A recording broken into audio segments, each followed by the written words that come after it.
നമസ്കാരം. കമ്മ്യൂണിസ്റ്റുകാർ മതവിരോധികളാണ്. അവരുടെ ഇസം പഠിപ്പിക്കുന്നത് മതം തെറ്റാണ്, ഭൗതികവാദം മാത്രമാണ് ശരി.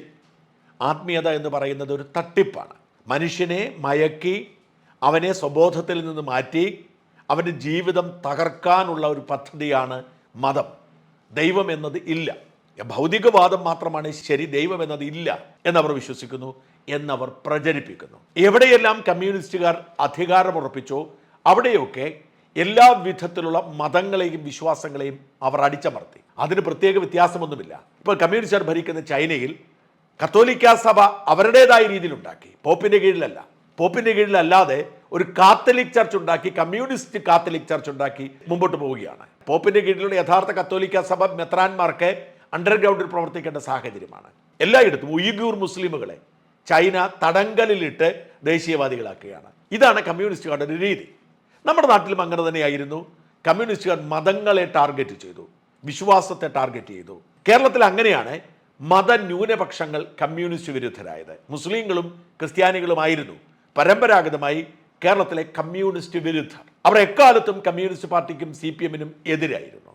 നമുക്കറിയാം വിമോചന സമരം, അതൊക്കെ വിശ്വാസികളുടെ ഒരു കമ്മ്യൂണിസ്റ്റ് വിരുദ്ധ പ്രക്ഷോഭമായിരുന്നു. കാരണം അവർ മതവിരോധികളും ദൈവവിരോധികളുമാണ്. ഹിന്ദുക്കൾ അങ്ങനെ പരമ്പരാഗതമായി വിശ്വാസത്തിന് വേണ്ടി അധ്വാനിച്ചിരുന്നില്ല.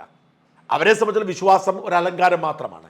അമ്പലത്തിൽ പോണേ പോകും, പോകണ്ടേ പോവണ്ട, ഇത്തരത്തിലായിരുന്നു പരമ്പരാഗതമായി ഹിന്ദു വിശ്വാസത്തിൻ്റെ പോക്ക്.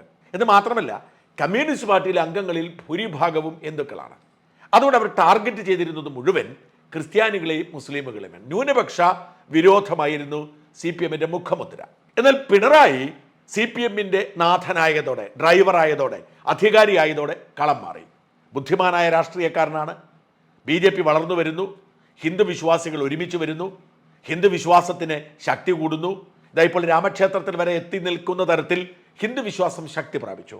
അതുകൊണ്ട് തന്നെ ഹിന്ദുക്കളെ വിശ്വസിച്ച് CPM-ന് മുമ്പോട്ട് പോകാൻ കഴിയില്ല എന്ന് മനസ്സിലാക്കി, ഹിന്ദുക്കൾ നഷ്ടപ്പെടും എന്ന് മനസ്സിലാക്കി CPIM ന്യൂനപക്ഷ പ്രീണനം തുടങ്ങി. അങ്ങനെയാണ് ന്യൂനപക്ഷങ്ങളെ കയ്യിലെടുത്ത് രാജാവിനേക്കാൾ വലിയ രാജഭക്തിയോടെ CPM നിലപാടെടുത്ത് മുമ്പോട്ട് പോകുന്നതും ഇപ്പോൾ പോകുന്നതും. അതുകൊണ്ട് തന്നെ അതുറപ്പിക്കാൻ അവർ ഹിന്ദു വിരോധികളായി മാറിയിരിക്കുന്നു. CPM എന്ന പാർട്ടിയുടെ മുഖമുദ്രയായി മാറിയിരിക്കുന്നു ഹിന്ദു വിരോധം. അവർക്കറിയാം വിശ്വാസമുള്ള ഹിന്ദുക്കൾ CPM നിൽക്കത്തില്ല. അവർക്ക് വേണ്ടത് അടിമകളായ, വിശ്വാസമില്ലാത്ത, ചെങ്കൊടി കണ്ടാൽ തുള്ളുന്ന, അരിവാൾ ചുറ്റിയ നക്ഷത്രത്തിന് മുമ്പിൽ ബോധം കെട്ട് വീഴുന്ന ഹിന്ദുക്കളെയാണ്. അതവർക്കുണ്ട്. അവരെങ്ങനെ അടിമകളാക്കി, ബുദ്ധിയില്ലാത്തവരാക്കി CPM വളർത്തുകയാണ്. ഒപ്പം അവർ ന്യൂനപക്ഷങ്ങളെ കൂടെ നിർത്തുന്നു. അങ്ങനെ ഒരു അധികാര ഫോർമുല ഉണ്ടാക്കിയാണ് പിണറായി അധികാരം നിലനിർത്തുന്നത്. അതുകൊണ്ട് ഹിന്ദു വിശ്വാസത്തെ മുറിവേൽപ്പിക്കാൻ പറ്റുന്ന എന്തു സാഹചര്യം ഉണ്ടായെങ്കിലും അവർ ചാടിപ്പിടിക്കും. അത് നമ്മൾ ഇതിനു മുമ്പ് ഉണ്ടായിട്ടുള്ള ഏത് വിവാദമാണെങ്കിലും, ഇപ്പം ആവിഷ്കാര സ്വാതന്ത്ര്യം CPM കൊട്ടിഘോഷിക്കുന്നതാണ്. എന്നാൽ ഈ ആവിഷ്കാര സ്വാതന്ത്ര്യം CPM-ന് ഉണ്ടാവണമെങ്കിൽ അത് ഭൂരിപക്ഷ മതവുമായി ബന്ധപ്പെട്ട ഒരു വിവാദമാകണം. ഭൂരിപക്ഷ മതം, അതായത് ഹിന്ദു മതത്തെ മുറിവേൽപ്പിക്കുന്ന തരത്തിലുള്ള പരാമർശം ഏതെങ്കിലും സാഹിത്യത്തിലോ സിനിമയിലോ നാടകത്തിലോ ഒക്കെ ഉണ്ടായി അതിനെതിരെ പ്രതിഷേധമുണ്ടായാൽ CPIM അപ്പം ആവിഷ്കാര സ്വാതന്ത്ര്യം എന്ന് പറഞ്ഞ് രംഗത്ത് വരും. അതേസമയം ന്യൂനപക്ഷ മതങ്ങളുമായി ബന്ധപ്പെട്ടാണ് ഇത്തരം വിവാദമെങ്കിൽ CPM ഉടൻ തന്നെ അത് അവർക്കെതിരെയുള്ള നീക്കമായി പറഞ്ഞ് അത് തടയാനും നിരോധിക്കാനും ഒക്കെ രംഗത്ത് വരും. ഇതാണ് CPM-ന്റെ ഒരു ഇരട്ടത്തപ്പ്. ഒരുപാട് വിവാദങ്ങളുണ്ട്. ആ വിവാദങ്ങളുടെ പാരമ്പര്യത്തിലേക്ക് ഞാൻ കടക്കുന്നില്ല. അതിനപ്പുറത്തേക്ക് ഹിന്ദു വിശ്വാസത്തെ മുറിവേൽപ്പിച്ചുകൊണ്ട് മുതലെടുക്കാൻ, അത് ന്യൂനപക്ഷങ്ങൾക്ക് ഗുണമാകും എന്ന് വരുത്തി തീർക്കാനും ശ്രമമുണ്ട്. അതിൻ്റെ ഒരു പ്രധാന അജണ്ട സംഘി എന്ന ലേബൽ എടുക്കുക. വാസ്തവത്തിൽ സംഘപരിവാർ എന്ന് പറഞ്ഞ പൊളിറ്റിക്കൽ ഹിന്ദുയിസ്റ്റുകളാണ്. എന്നാൽ ഹിന്ദു എന്ന് പറയുന്നത് പൊളിറ്റിക്കൽ ഹിന്ദുയിസോ അല്ലെങ്കിൽ സ്പിരിച്വൽ ഹിന്ദുയിസോ. നമ്മൾ പലപ്പോഴും ഇതിൻ്റെ അതിർവരമ്പുകൾ തിരിച്ചറിയുന്നില്ല. ഹിന്ദു വിശ്വാസികൾ, ഹിന്ദു പാരമ്പര്യത്തിൽ മുറുകെ പിടിക്കുന്നവർ, ഹിന്ദു ആത്മീയതയുടെ പാതയിൽ പോകുന്ന അവർ സംഖ്യകളല്ല. അവരിൽ ഭൂരിഭാഗവും സംഘപരിവാറിനോടും മോദിയോടുമൊക്കെ താല്പര്യമുള്ളവരാവാം. അതവരുടെ രാഷ്ട്രീയം. പക്ഷെ ആത്മീയമായി ഹിന്ദു വിശ്വാസികൾ അവരുടെ വിശ്വാസത്തിൽ ജീവിക്കാൻ ആഗ്രഹിക്കുന്നവരാണ്. വ്യക്തിപരമായി ഞാൻ അനുഭവിച്ചിട്ടുള്ള കാര്യമാണ്. ഹിന്ദു വിശ്വാസികൾ, സ്പിരിച്വൽ ഹിന്ദുയിസത്തിൽ വിശ്വസിക്കുന്നവർക്ക് എന്നോട് ഇഷ്ടമാണ്. ഞാൻ BJP-യെ വിമർശിച്ചാലും സംഘപരിവാറിനെ വിമർശിച്ചാലും അവർക്ക് പരാതിയില്ല. അവരിൽ പലരും BJP-ക്കാരും സംഘപരിവാറുകാരും അവർക്ക് പരാതിയില്ല. കാരണം അവരുടെ രാഷ്ട്രീയം അവർക്ക് രണ്ടാമതാണ്. അവർക്ക് അവരുടെ ആത്മീയതയും വിശ്വാസമാണ് പ്രധാനപ്പെട്ടത്. ഈ ഹിന്ദു പാരമ്പര്യത്തെയും ഹിന്ദു വിശ്വാസത്തെയും ഹിന്ദു ആത്മീയതയും എനിക്കിഷ്ടമാണ്. അതുകൊണ്ട് തന്നെ ഈ ആത്മീയതയിൽ അടിത്തറയുള്ളവർക്ക് എന്നോട് വിരോധമില്ല. പൊളിറ്റിക്കൽ ഹിന്ദുയിസ്റ്റുകൾ, അതായത് പ്രത്യേകിച്ച് BJP-യുടെ നേതൃനിരയിലുള്ളവർ എന്നെ ചാരനാണ് എന്നൊക്കെ പറഞ്ഞ് പ്രചരിപ്പിക്കാറുണ്ട്. അതവിടെ പോട്ടെ, അത് മറ്റൊരു വിഷയമാണ്. അപ്പോൾ ഈ ഹിന്ദു വിശ്വാസത്തെയും ഹിന്ദു പൊളിറ്റിക്സിനെയും ഒന്നാക്കി നിങ്ങൾ കുറി തൊട്ടാലും ക്ഷേത്രത്തിൽ പോയാലും ഹിന്ദു ആചാരം നടത്തിയാലും അതൊക്കെ സംഗീതമാണ് എന്ന് പറഞ്ഞ് സാധാരണക്കാർക്കിടയിൽ ആശയക്കുഴപ്പമുണ്ടാക്കി ആത്മാഭിമാനമുള്ള ഹിന്ദുവിനെ പോലും പിന്നോട്ട് വലിപ്പിക്കുന്നത് CPM-ന്റെ ഒരു തന്ത്രമാണ്. നമ്മളിപ്പോൾ സോഷ്യൽ മീഡിയയിൽ ആക്രമിക്കപ്പെടുന്ന ഓരോരുത്തരുടെയും കണക്കെടുക്കുക. അവരൊന്നും പൊളിറ്റിക്കൽ ഹിന്ദുയിസത്തിൻ്റെ വക്താക്കളാവില്ല, അവർക്ക് സ്പിരിച്വൽ ഹിന്ദുസിൻ്റെ ആൾക്കാരാവും. പക്ഷേ പ്രശ്നമാണ് എം മുകുന്ദൻ പറഞ്ഞത്, കുറി തൊട്ടുന്നവരെ കണ്ടാൽ പേടിയാണെന്ന്. കുരിശ് വരയ്ക്കുന്നവരെ കണ്ടാൽ കുഴപ്പമില്ല, ബാങ്ക് വിളിക്കുന്നവരെ കണ്ടാൽ കുഴപ്പമില്ല, പക്ഷെ കുറി തൊട്ടവരെ കണ്ടാൽ കുഴപ്പമാണെന്ന് ഒരു പുരോഗമന സാഹിത്യകാരൻ ലജ്ജയില്ലാതെ പരസ്യമായി പറയും. എന്നിട്ട് അദ്ദേഹം 84 വയസ്സായപ്പോഴത്തേക്കും ഗുരുവായൂരപ്പൻ്റെ മുമ്പിൽ പോയി കുറിയും തൊട്ട് പുടവയും അണിഞ്ഞിരിക്കുന്ന ദൃശ്യം പുറത്തു വന്നു. അത് കാലത്തിൻ്റെ മറ്റൊരു ഭാഗം. അപ്പോൾ CPM-ന് ന്യൂനപക്ഷ പ്രീണനത്തിനോടൊപ്പം ഹിന്ദു വിശ്വാസത്തെ വ്രണപ്പെടുത്തുന്നതിൽ അവർ പ്രത്യേക വോട്ട് ബാങ്ക് രാഷ്ട്രീയം കാണുന്നത് കൊണ്ടാണ് പലപ്പോഴും ഇത്തരം വിഷയങ്ങൾ ചാടി ഇറങ്ങുന്നത്. ഉദാഹരണത്തിന് ശബരിമല എന്തിനാണ് ആവേശം കാട്ടി ഇപ്പോഴും എനിക്ക് മനസ്സിലാവുന്നത്. നമ്മൾ ഒരുപാട് പറഞ്ഞതായോട് ഇനി പറയുന്നില്ല. സഭാ തർക്കത്തിൽ എത്രയോ മെല്ലെപ്പോക്ക് നടത്തി. പക്ഷേ ശബരിമല യുവതീ പ്രവേശന വിഷയത്തിൽ ഒരു കോടതി വിധി വന്നപ്പോൾ തന്നെ ആ വിധിയുടെ ഉത്തരവാദികൾ ഈ സർക്കാരാണ്. ദേവസ്വം ബോർഡാണ് അയ്യപ്പന്റെ താല്പര്യം സംരക്ഷിക്കേണ്ടത്. ഈ ദേവസ്വം ബോർഡ് കമ്മ്യൂണിസ്റ്റുകാരുടെ കയ്യിലായിരുന്നുകൊണ്ട് അയ്യപ്പനെതിരെ നിലപാടെടുത്തതുകൊണ്ടാണ് കേസ് തോറ്റത്. എന്നിട്ട് അതിന് പരിഹാരമുണ്ടാക്കുന്നതിന് പകരം ചാടി ഇറങ്ങി മതിൽ കെട്ടി വിശ്വാസമില്ലാത്ത സ്ത്രീകളെ തള്ളിക്കയറ്റി ആ പരിഭാവനത ഇല്ലാതാക്കാൻ ശ്രമിച്ചു എന്നാണ് കമ്മ്യൂണിസ്റ്റ് ഭീകരതയുടെ ഹിന്ദു വിരോധത്തിന്റെ ഏറ്റവും വലിയ ഉദാഹരണം. അത് ആവർത്തിക്കുകയാണ് തൃശ്ശൂരിലെ. തൃശ്ശൂർ പൂരം എന്ന് പറയുന്നത് ലോക പ്രശസ്തമായ പൂരമാണ്. ആറാട്ടുപുഴ പൂരം 2000 വർഷത്തെ പാരമ്പര്യമാണ് പറയുന്നത്. 1796 വലിയ മഴയും വെള്ളപ്പൊക്കവും ഒക്കെ ഉണ്ടായപ്പോൾ പാറമേക്കാവ് ക്ഷേത്രത്തിനും തിരുവമ്പാടി ക്ഷേത്രവും അടക്കം തൃശ്ശൂരിലെ കുറേയധികം ക്ഷേത്രങ്ങൾക്ക് ആറാട്ടുപുഴ പൂരത്ത് പങ്കെടുക്കാൻ കഴിഞ്ഞില്ല. അന്ന് വരെ ഏറ്റവും വലിയ പൂരം എന്ന് പറയുന്ന ആറാട്ടുപുഴ പൂരമായിരുന്നു. വലിയ പൂരമായിരുന്നു, ചിന്തിക്കാൻ കഴിയാത്ത 2000 വർഷത്തെ പഴക്കമുള്ള പാരമ്പര്യമുള്ള പൂരമാണ്. അപ്പോൾ ആ പൂരത്തിൽ പങ്കെടുക്കാതിരുന്നുകൊണ്ട് ഭ്രഷ്ട് കൽപ്പിക്കപ്പെട്ടു. അന്ന് കൊച്ചി രാജാവായിരുന്ന ശക്തൻ തമ്പുരാൻ കുപിതനായി. അങ്ങനെ അദ്ദേഹം തുടങ്ങിയതാണ് തൃശ്ശൂർ പൂരം. 200 വർഷത്തിലധികമായി തൃശ്ശൂർ പൂരം ഇങ്ങനെ മുമ്പോട്ട് പോവുകയാണ്. ആ തൃശ്ശൂർ പൂരത്തിന് തൃശ്ശൂരുകാർ മതമൊന്നും ഇടുന്നില്ല, ജാതിയൊന്നുമില്ല. അത് ആ തൃശ്ശൂരിൻ്റെ ഉത്സവമാണ്. അത് ഹിന്ദുവിൻ്റെയും ക്രിസ്ത്യാനിയുടെയും മുസൽമാൻ്റെയും ഒക്കെ ഉത്സവമാണ്. അത് തൃശ്ശൂരിൻ്റെ പാരമ്പര്യമാണ്. ഇന്ന് സർക്കാരിൻ്റെ ഒരു ഔദ്യോഗിക ഉത്സവമായി മാറിയതോടെ ലോകത്തിൻ്റെ നാനാഭാഗത്തു നിന്നും തൃശ്ശൂർ പൂരം കാണാൻ ആൾ വരും. 2 പ്രധാനപ്പെട്ട ഹൈന്ദവ ക്ഷേത്രങ്ങളിലെ ഉത്സവമാണ്. ആ ഉത്സവം കേരളത്തിൻ്റെ ഉത്സവമായി മാറി.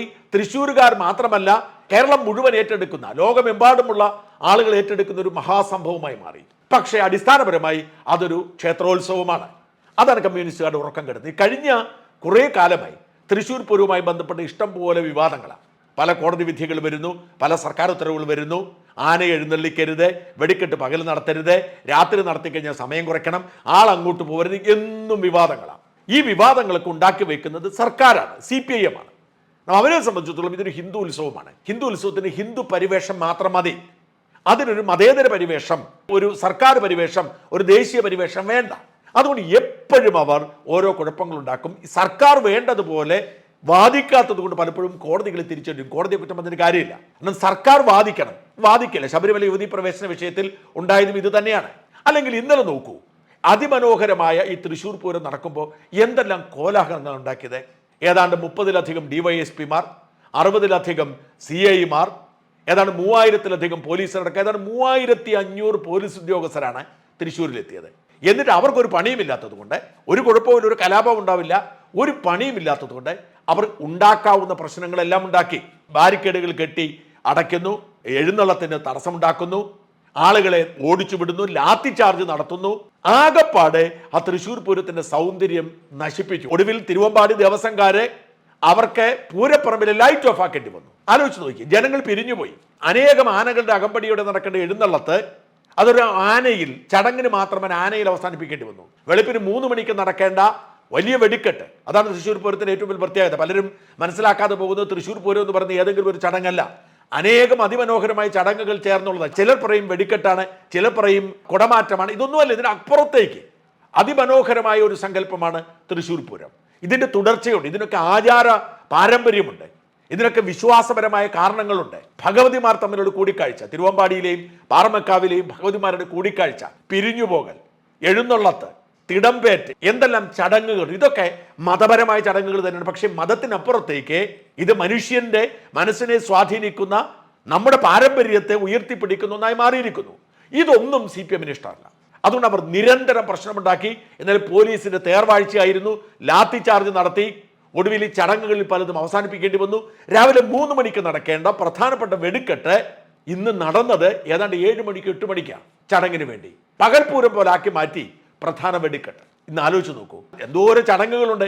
സന്ധ്യയ്ക്ക് നടക്കേണ്ട വെടിക്കെട്ടുണ്ട്, വെളുപ്പിന് നടക്കേണ്ട വെടിക്കെട്ടുണ്ട്, എഴുന്നള്ളത്തുകൊണ്ട് ഒരുപാട് ചടങ്ങുകളുണ്ട്. പഞ്ചവാദ്യ ഘോഷം, ആനപ്പുറത്തെ കുടമാറ്റം, തിടമ്പെഴുന്നള്ളത്തെ, മഠത്തിൽ വരവ്, പൂരപ്പുറപ്പാട്, ചെമ്പടമേളം, ഇലഞ്ഞിത്തറമേളം, തെക്കോട്ടിറക്കം, 2 ഭഗവതിമാരുടെ കൂടിക്കാഴ്ച, കുടമാറ്റം, സന്ധ്യയിലെ ചെറിയ വെടിക്കെട്ട്, രാത്രിയിലെ പഞ്ചവാദ്യം, പുലർച്ചെയുള്ള പ്രധാന വെടിക്കെട്ട്, പിറ്റേന്നത്തെ പകൽപൂരം, അതിനുശേഷമുള്ള ഉപചാരം ചൊല്ലിപ്പിരിയൽ, അങ്ങനെ അങ്ങനെ അങ്ങനെ ഒരുപാട് ചടങ്ങുകൾ. ഈ ചടങ്ങുകളിൽ ഒന്നും ആരും വരാതിരിക്കാൻ ബാരിക്കേഡുകൾ കെട്ടിവെക്കുക, ഈ വെടിക്കെട്ടിന് കൊടുക്കേണ്ട നടത്തിപ്പുകാർ അവരുടെ എണ്ണം നിയന്ത്രിക്കുക, അവരെ കടത്തിവിടാതിരിക്കുക, ആളുകളെ ഓടിച്ചു വിടുക, എന്തെല്ലാം തരത്തിൽ ഉപദ്രവിക്കുക അതെല്ലാം തരത്തിൽ ഉപദ്രവിച്ചു. എന്തൊരു ദ്രോഹമാണ്, എന്തൊരു അന്യായമാണ് ഇവർ ചെയ്യുന്നത്. എന്തിനാണ് ഇത്രമാത്രം ഹിന്ദു വിരോധം? ഹിന്ദു വിരോധത്തിന്റെ പേരിൽ എന്തിനാണ് പൂരത്തിന്റെ ഭംഗി ഇല്ലാതാക്കുന്നത്?